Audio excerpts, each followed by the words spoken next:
Trail, then candidate Donald Trump promised to take U.S.-Israeli relations in a new direction, a better direction. So, has he? And one of the people with insights is Israel's former ambassador to the United States. He was in South Florida this week speaking at Nova Southeastern University in Davie.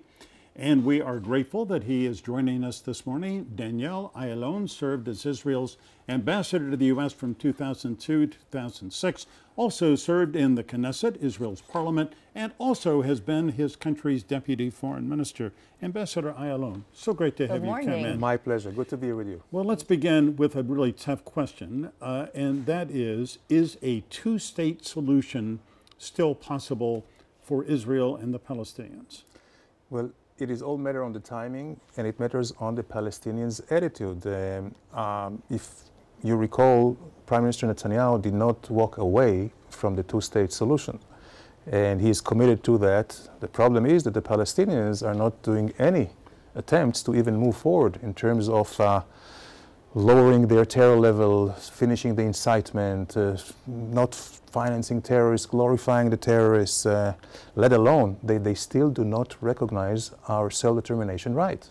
And this is right of Israel to exist. Exactly. And you know, we are a Jewish nation by our DNA, by self-determination, by being indigenous over there, and they do not accept it, unfortunately. And this is really a major barrier towards moving forward. You know, President Trump, one of his first meetings with foreign heads of state was Prime Minister Netanyahu. And I remember, speaking of the two-state solution, I remember in this press conference that we're looking at right now, right after the president said, one-state solution, two-state solutions, I'm open to whatever Israel wants, which is not really what we're used to hearing from President Trump. He has decisions, he says, I can do this. Describe how things have changed in the last 2.5 months of the Trump presidency. Is he delivering on the promise to take this relationship in a new direction?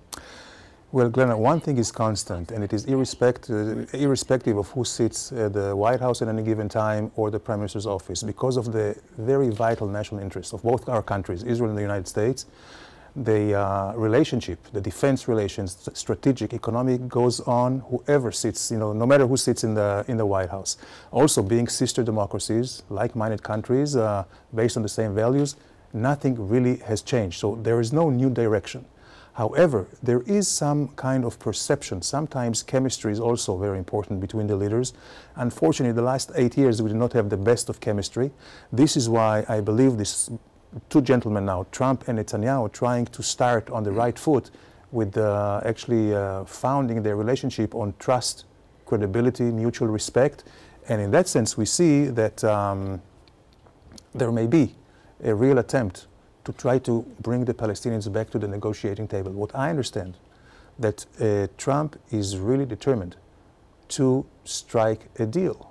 For him, as he said in the campaign, would be the mother of all deals if he can bring the Palestinians and the Israelis together. Right. We'll have to wait and see. Well, one of the issues that is going to determine the nature of the relationship is Israel expanding settlements on the West Bank and in East Jerusalem. I mean, there are 600,000 Israelis who live currently in East Jerusalem and the settlements. And this week, the Netanyahu government said we are going to expand a settlement.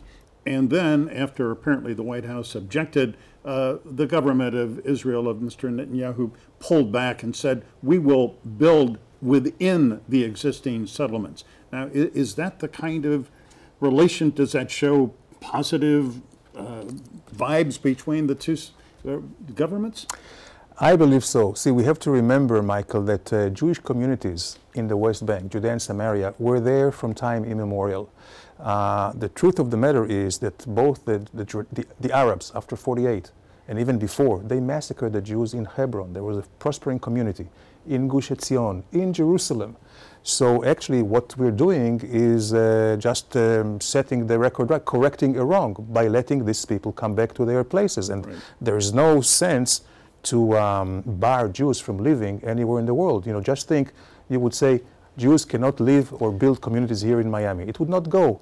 So this is not the crux of the matter. The crux of the matter is to bring the Palestinians without preconditions. And unfortunately, in the last 8 years, when there was a perception that there is a daylight between Israel and the United States, the Palestinians thought that the U.S. will deliver Israel to them. That means they wouldn't have to make any concessions, and this is why the process was stuck.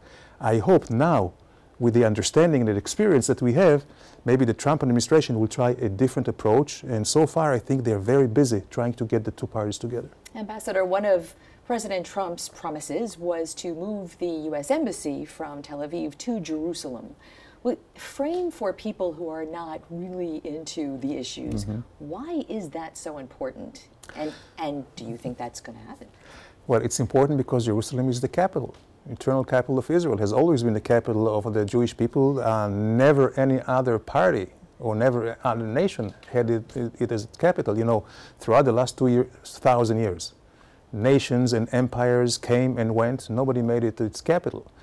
So it's only natural, and it will be very symbolic and very important. This is our capital. So that will be correcting another wrong.